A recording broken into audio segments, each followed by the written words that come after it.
Assalamu alaikum warahmatullahi wabarakatuh, everybody. I'm Preacher Mars, host of the SOS, the Shout Out Show. I hope that you are having a tremendous Tuesday. It's been a blessed one, but it's also been a day where we kind of, every once in a while, we have a show like this. We just have to come to reckoning that the fact that society is not as wholesome that we would like it to be, that it's not as just as we would like it to be, it's not as safe as we would like it to be. Today's episode will be spent on an issue that happened in Philadelphia on the SEPTA train, which is the subway that runs throughout Philadelphia in the city and beyond.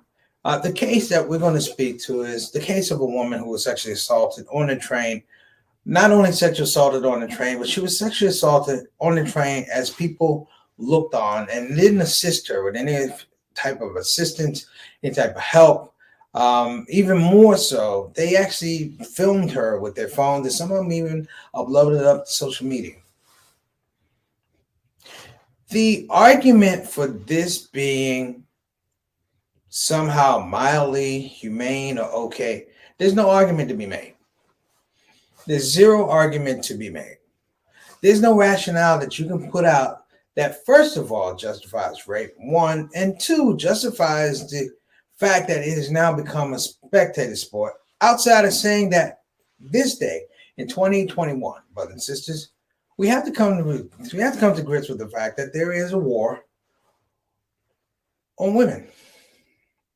People say, what do you mean a war on women? Well, there's a war on women in terms of their rights to their bodies. There's a war on women in terms of the marketplace, the workplace. There's a war on women in terms of even with the vaccinations. There is this systemic levied oppression on our women, not just in the United States, but around the world, that somehow, brothers and sisters, makes this thing valid. Even going to the TERFs. The TERFs are radical feminists who are women who are being argued against and shouted down and punched down on by people who are not women. And of course, I'm talking about men. The thing, brothers and sisters, and we're going to have a very open format about this today, is this is not the first time. Okay? It's not the first time. Now, we talk about the audacity of it, the outrageousness of it. Yes, this is bad. But this is not the first time that a woman has been sexually assaulted while people looked on. And in some regards, they cheered. They cheered the sexual assaulters. And even more so, brothers and sisters, we're not talking about black, we're talking about white people also in a bar some years ago where man after man sexually assaulted this woman in a bar. Now, my point, brothers and sisters, is not to get on a soapbox. To get on a soapbox means that I have to convince you that somehow my point of view is valid. I'm not here to convince you that my point of view is valid. I'm here to speak to you, brothers and sisters, that my point of view is unnecessary. That we're talking about things that are unnecessary. We're talking about things that should not happen.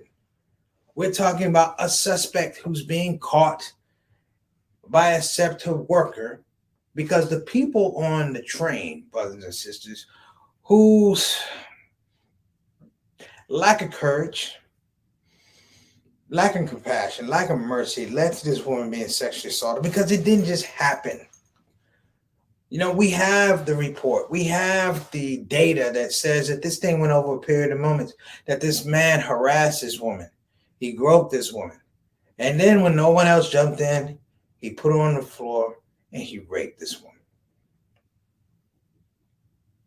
You know, every father I know that has a little girl always asks the question, how long would I be willing to go to jail or prison if somebody hurt my little girl? Every brother goes, how long would I be willing to go to prison if somebody hurt my sister? And all the boys know we all be willing to go to jail if somebody, God forbid, hurt our mother. My point, brothers and sisters, is this woman didn't have to be my sister, my aunt, my wife. She was a human being. And under that scope, brothers and sisters, she deserves, number one, protection. Number two, equality. Number three, access. And number four, justice. As we begin to unravel this during the show, understand that somehow, somewhere, society said that this was okay. That this sort of behavior, brothers and sisters, somehow warned the audience. And it got an audience on a subway train. You know, the interesting part of if you ever rode a subway train, you don't want to be near anybody. And if you ride a subway train now, you're also dealing with social distancing. But somehow, even the rule of social distancing in a massive way was violated. And somehow people had in their conscience to turn around and look away, and some looked directly at it and held a cell phone for their own personal use to upload to the internet or to social media. My brothers and sisters, you know, this is disturbing because it underlies that we have looked the other way on the fact that we are not protecting our women. Not hardly. When I say protecting our women, I'm not just talking about the women in our lives, the women in our house. I'm talking about the sanctity of womanhood. For the Muslims, we always talk about heaven lies at the feet of your mother. You know what that means? It means that your mother is a woman. And at some point in time, we have a fiduciary responsibility, brothers and sisters, to seek out and met out justice for those who would violate the most precious of all of us, and that's the woman. We're going to get back to this, and we're going to start the show. But today we're going to talk about this on Preacher Moss Shout Out Show. Let's get it going.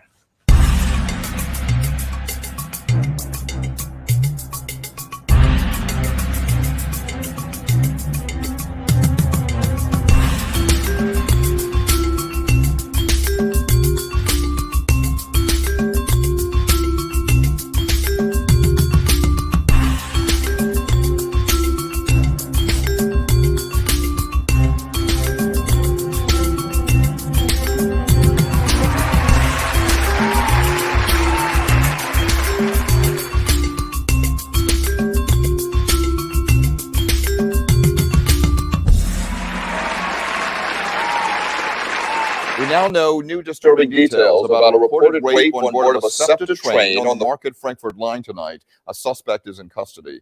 But investigators say the incident may have been prevented or stopped sooner if people who were there would have spoken up. Action News reporter Dan Quay are live outside of the Upper Darby Police Station with the latest on the case. Dan.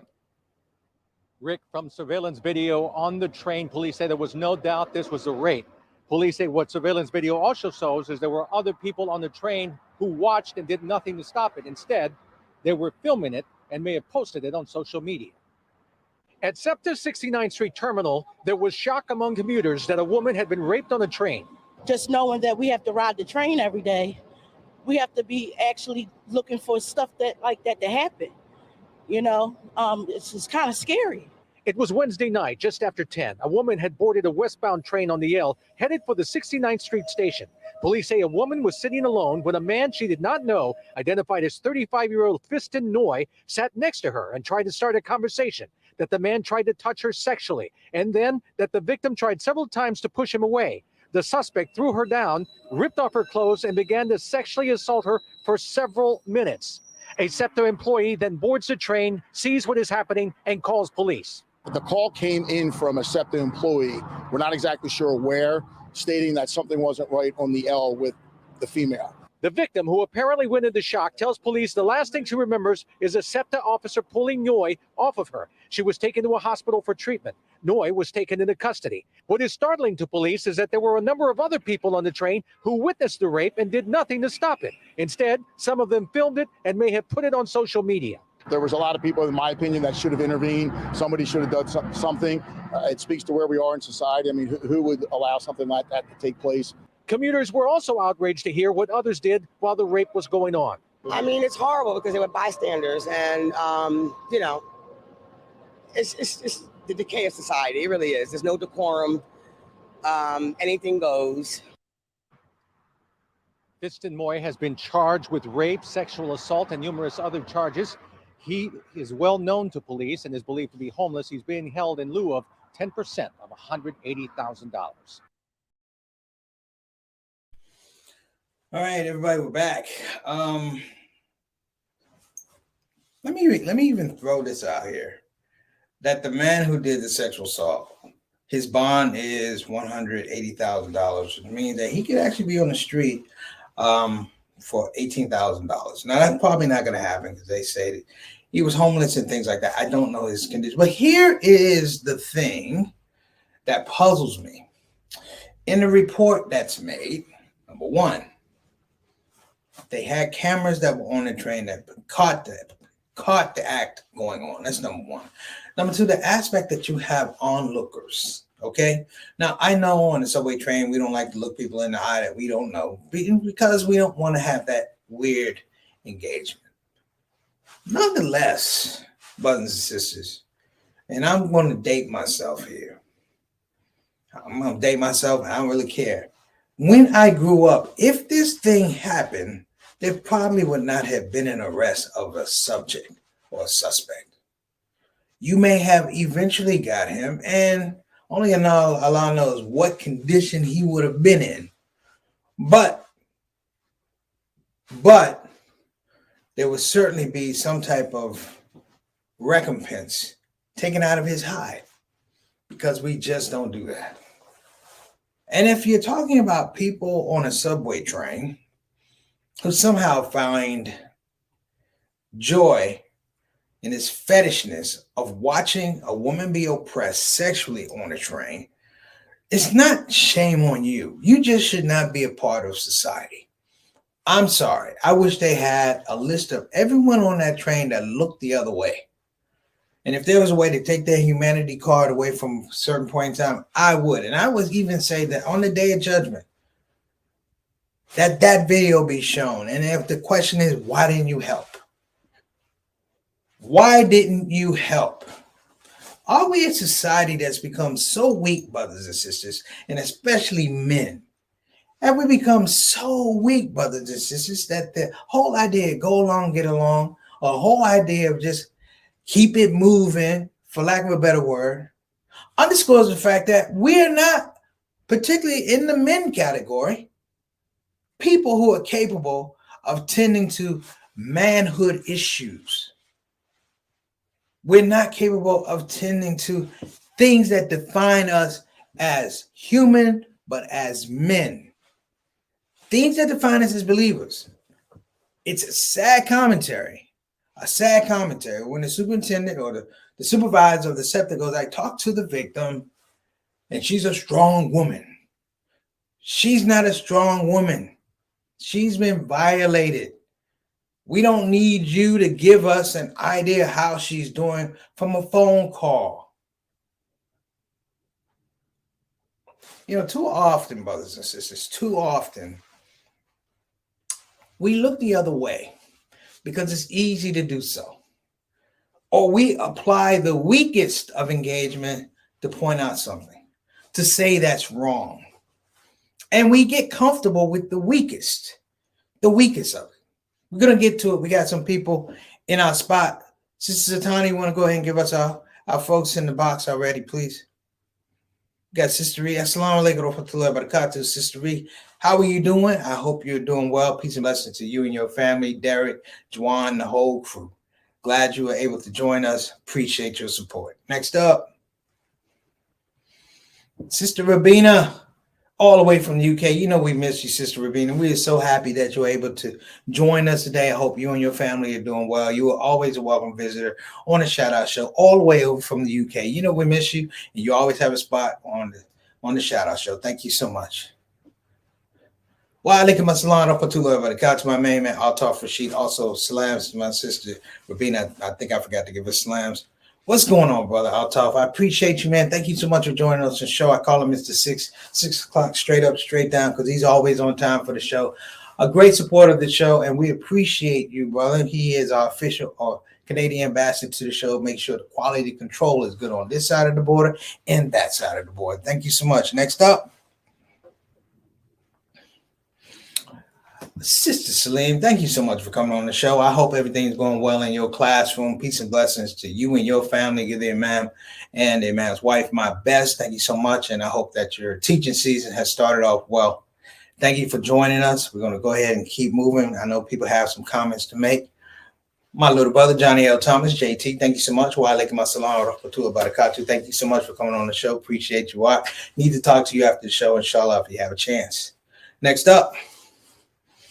Oh, Yolanda Thomas, my sister-in-law, Landy. That's what I call everybody. Everybody calls you Landy. I think I'm only go Landy. Thank you so much for coming on the show, sis. Appreciate your support. Good seeing you when I was in Milwaukee. We had a good time. We got to do it again. All right. All right. And we got Sister Satana on the show, our consultant producer. It does not happen without Sister Satana, who's working the ones and the twos and the levers and all those things. That's why it allows me to have my hands like this and not on the computer. We appreciate you, Sister Satana, from liberating me from my computer. Thank you so much. Let's get to this. Sister Satana, I'm going to bring you in. Now, when I submitted this to you, you didn't know. And it's one thing when you don't know something. Like yesterday, Sister Tana told me that Colin Powell had passed away, but I'll be pleased with him. And I was like, oh. And then as you get to know it, you get frustrated a little bit by the way people were trying to portray Colin Powell, not as a human being, but as a guy who died of COVID and had a vaccine. Right. I can live with that. I can live with that.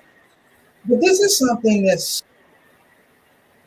and I want people to know, it's not, I hate to say it, probably, well, we know the suspect is black, without a picture.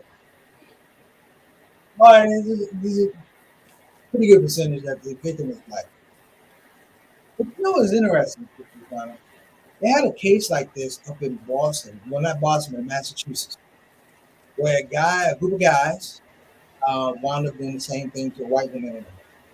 It's interesting how they played it out because it was he was taunting them and and it just went too far. That's what they said, went too far. They actually made a movie of the week about it. But this is interesting because this whole scope of just weirdness, voyeurism. I'm just going to watch this, and it seems to be the thing that disengages people to say this is not television. This is not a video. This is happening right here, right in front of you. So, and I want to get your opinion on the fact that have we just become so conditioned to violence and violence against women in some regards that, we kind of shrug our shoulders metaphorically when we see something. So let me just say assalamu alaikum wa rahmatullahi wa barakatuhu, and welcome to everybody to the show. As Preacher said, as Preacher said, he told me this, earlier today. We, have a kind of a pre-production meeting, and I had not heard about it. And I think it happened sometime last week or over the weekend, and I actually had not heard about it. And so you can even see I'm still in a distressed state about this happening because number one, it's a violent act. It's very traumatizing, but then also the number of people who just it was like it's like almost a sport. You took out your cameras and you decided you made a decision to record this as opposed to help this person who was in distress. Yes. This is what I don't understand, right? And like I said, I'm still in this.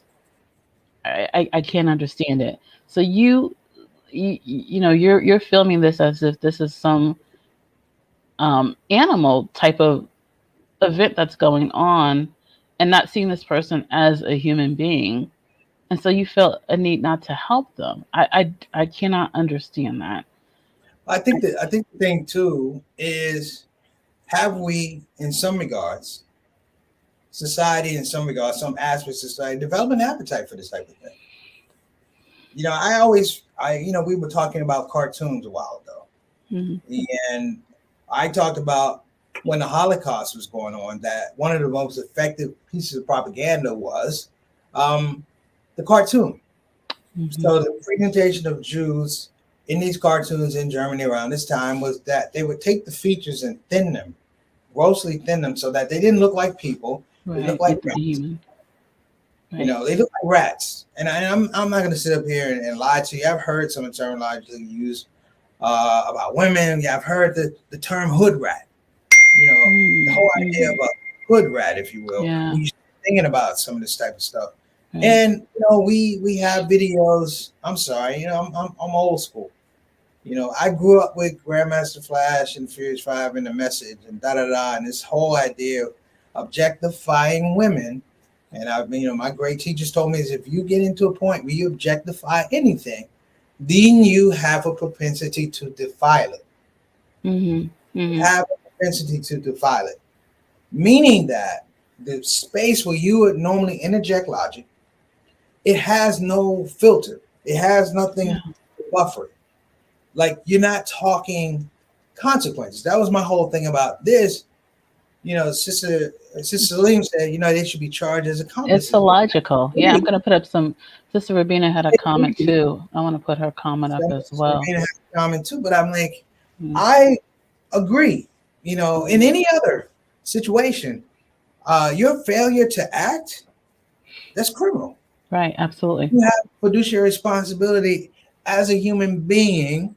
I'm not saying, I'll give you Sister Venus is a poor woman for 8 minutes. This is, we're talking about 8 minutes. George Floyd was almost 9 minutes, and people watched.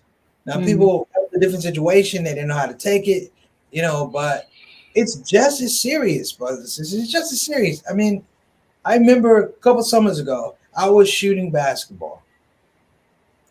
And there were 2 young girls who were shooting basketball, and there was a young guy there that was trying to shoot with them. They didn't really want to shoot with him. You could tell that there was a problem.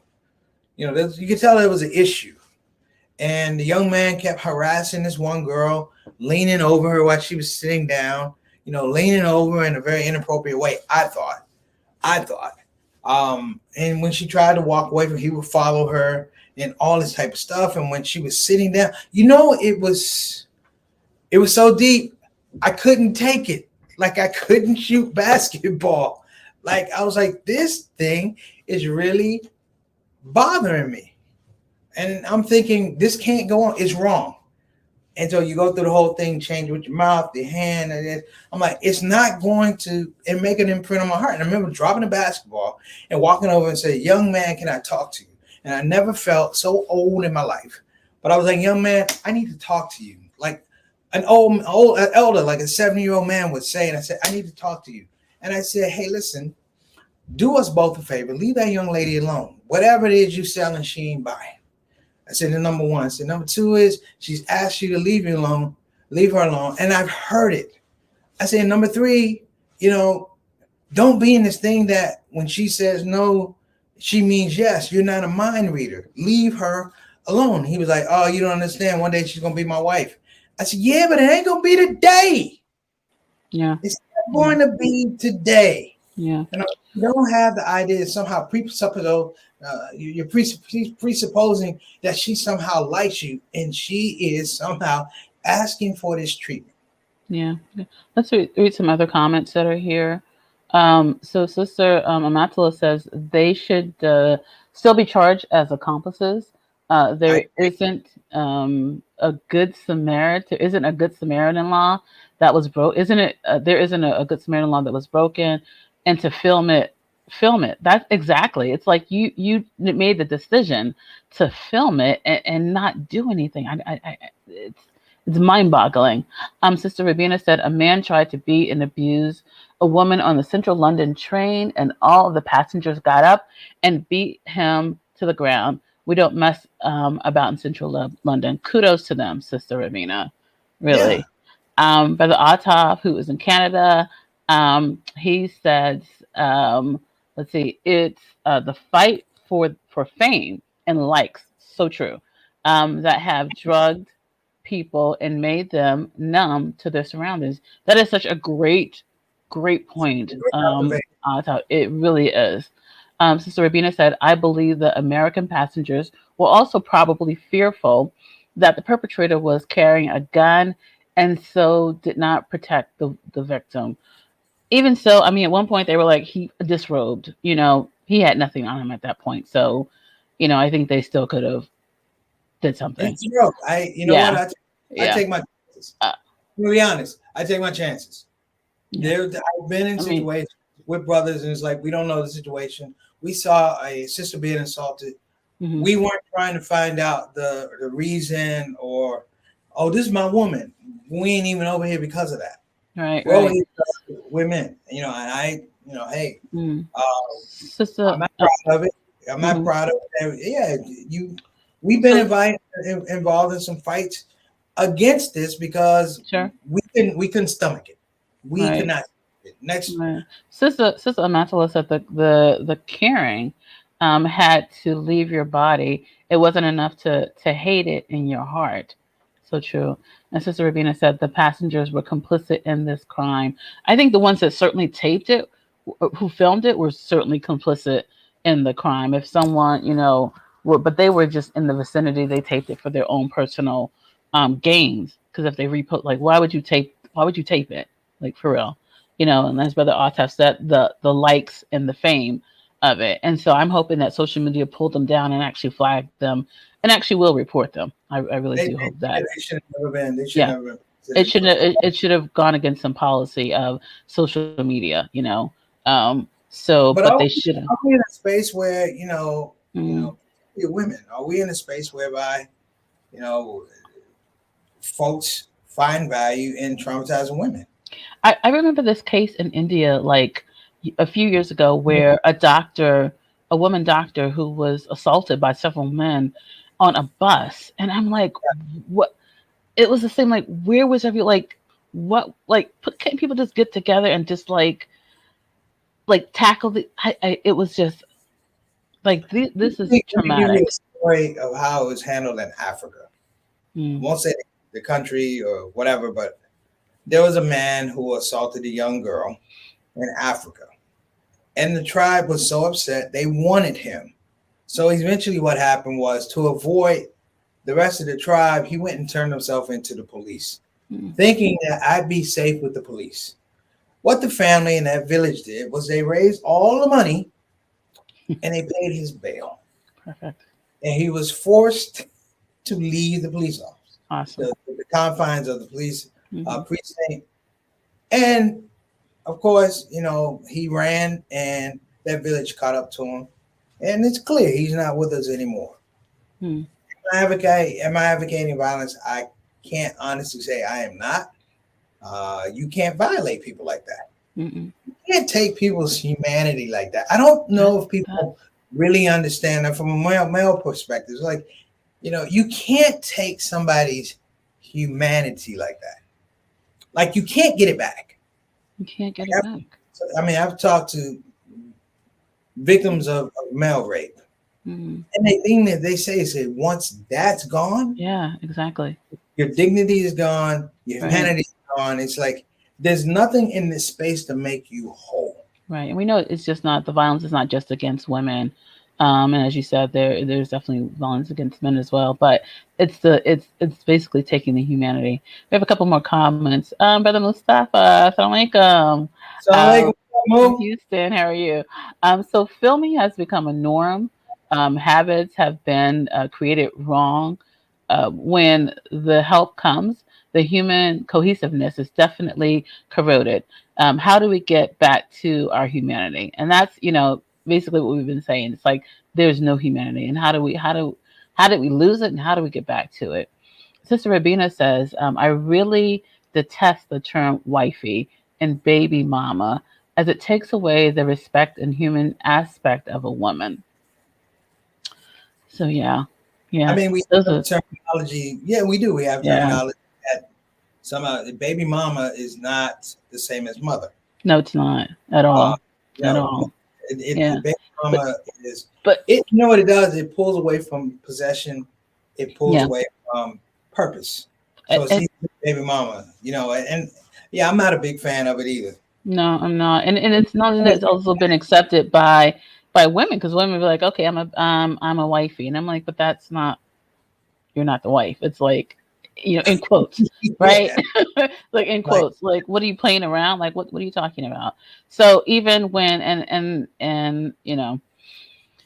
but I mean, I think the scope is, and I want you to finish. I think the scope is, when you lay a certain type of bedrock for people, that people pick up crumbs along the way. Mm. And if you're not giving them the correct crumbs, the correct nutrient, then what they eat, they seem as I can persist on this type of diet. Mm. The missing thing that's going to actually come out is that this gentleman was also homeless and had been recognized as homeless. This is not his first time on the train. Mm. This is not to say he was a menace, but this is to say that his condition and his presence on the train had already been pre-existing. Yeah. You know, and the failure to even intervene in that spot leads us to where we are today. Mm. Because no one can tell you, brothers and sisters, that this guy knew this woman, had a relationship, had a meaningful conversation. They weren't friends. He just objectified a woman on the subway. And clearly, you know, he can't be in his right mind. I don't know. But I'm just saying, you know, when you go to that level, just it says a lot about society. Mm-hmm. It says a lot about how we care and how we care for one another. Mm-hmm. Mm-hmm. I'll turn it over to you.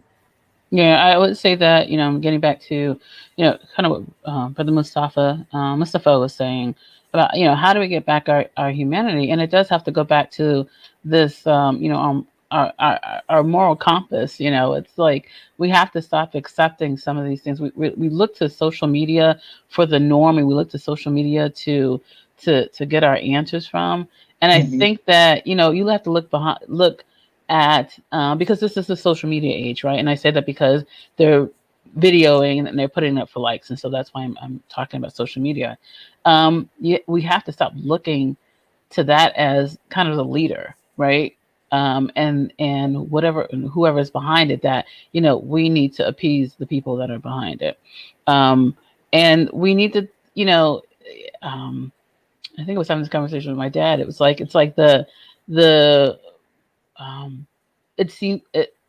sometimes it seems like the older people are sometimes scared to tell the younger people that it's wrong. It's a wrong situation. It's a wrong situation, and here's why. You know, Well, so there needs to be that conversation as well. You know, well, so I just kind of feel like, you know, at my age, I'm not officially an old head, but I know how I grew up. right. I know how I was raised. Mm-hmm. And even though we might have grown up with some kids, they were wild, they weren't crazy. They weren't crazy. We could deal with wild, but they weren't crazy. Mm. They were wild in the street, but when they came to your mama's house, they washed their hands, they washed their face. They say, please pass the potatoes. Yeah. They knew which hand the fork was supposed to be in, the knife was supposed to be in. And there was an expectation and a weight in the community that if you did something over here, it would get back to the folks over Sure. There was that fear there. Absolutely. Yes, Yeah. And Fear of disappointing. I don't want to say, you know, fear, but it was a fear of disappointing my family, and so I'm not going to do that. Yeah. Well, yeah. Okay. I mean, Yeah. Hey, you know, I would have been if I was on a train. You know, everybody could say, you know, hypothetical. I know me. That's just gonna happen. Whether it might have, you know, you throw yourself in situations where it's like, okay, cool, yeah, you could suffer some bodily harm or whatever, but I can't suffer just the spiritual space of not doing something. Yeah. And calling myself a believer, calling myself, here's the word, calling myself a servant in this creation. Mm-hmm. I can't idly stand by and let somebody oppress somebody else. That's just the rule. Yeah. We're going to take the last few comments here. Yeah. So Janine Nissel, looks like this is a new person. People filmed it, but didn't stop it. Horrific. You're absolutely right, Janine. This is just such a horrific event that has happened, and I just don't understand what people got out of it. Let's see. Sister Ravina says, I also do not understand why would bail be even discussed for such a monstrous crime. Even if someone paid $18,000, this criminal would be back on the streets again. Yeah, this is, you know, especially if this person was known to. I don't know how he made bail. Yeah, I don't know how he made bail. I don't either. Yeah, I don't know how he made bail. Did he make bail? Did you say he did make bail? He made bail. he has an opportunity to make bail. It He can is, come up yeah, with such a low amount with but I'm 18,000. why is he even getting bail? I didn't even make Right, bail. Why right. was he offered bail? Same thing as Sister Rabina was saying. Why is there even why was there even bail? So I know that we're kind of at time, but peace and blessings be upon the woman who was attacked and sexually assaulted, and just for her health and her well-being. And it's a distressful, and we know, like, what's in the dark will come to light, and only Allah can actually render um, you know justice, right? As much as we can. It's like nothing. I mean, So I so I will leave it at that. all right, All right. I'll go ahead and take us out. All right. Assalamu alaikum. Give a shout. Thank you, Sister Tana. We want to give a shout out to our sponsors. Again, that's BeFinancialIndependent.com. Again, that's BeFinancialIndependent.com. You can call 1-888-496-6845. Again, that's 1-888-496-6845. Or you can, like I said, go to the website. Check it out. Financial advising at its best. Also, you want to check out Bayan Islamic Graduate School. Again, that's Bayan Islamic Graduate School located in Claremont, California. Listen, they are the premier, hear what I'm saying, the premier Islamic graduate school in the country, offering programs in Islamic leadership and Islamic studies, also Islamic education. Also, let me wait for it, they are offering the top program in Muslim chaplaincy, which is a growing industry. So you want to make sure you check them out, brothers and sisters. As I close out, I just want to make sure I want to reiterate what Sister Satana said. We hope that the victim in this case, we pray for the victim in this case and her family that may be affected adversely by this whole situation. We pray for those in some regards who did not do what they need to do, that Allah find it in his space to correct your heart. So I'm going to leave it at that. Listen, you guys have been amazing. Thank you so much for the dialogue. We appreciate you coming on Shout Out Show. God bless you, and inshallah we will see you tomorrow. Assalamu alaikum wa rahmatullahi wa barakatuh.